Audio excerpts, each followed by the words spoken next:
today we're going to be focusing on improving your lumbar flexion. Lumbar flexion is really common when we need to bend over and touch our toes. A really good way to measure our lumbar flexion is exactly like that. So we're going to keep our legs straight and we're going to try and get those hands to the floor. If we can get our fingers to the floor, we consider that good range, full range lumbar flexion. So making sure the person's nice and relaxed, not bending, reaching forward, trying to touch their toes.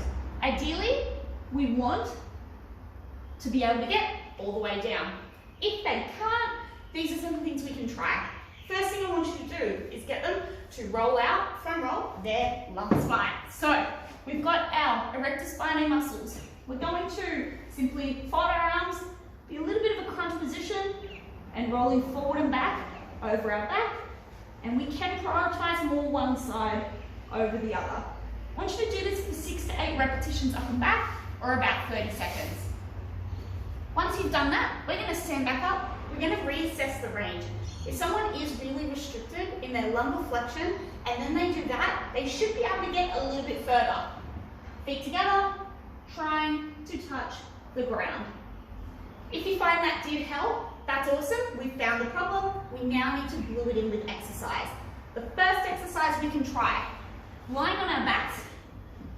Lumbar flexion we can get when we do what we call a posterior tilt.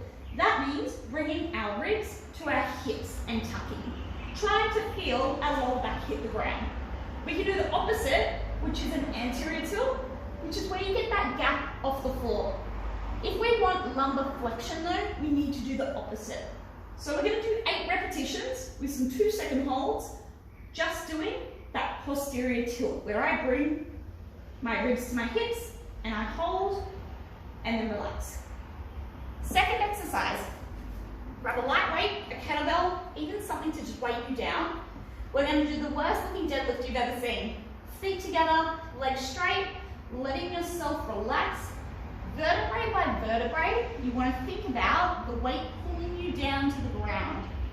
Everything should stay nice and relaxed throughout, and this should be a slow and controlled movement all the way down and also all the way up.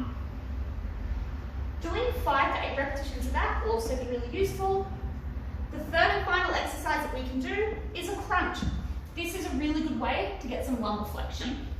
Feet on the ground, crunching up through, holding for 3, and then controlling as we come down, focusing on vertebrae at a time, lowering down.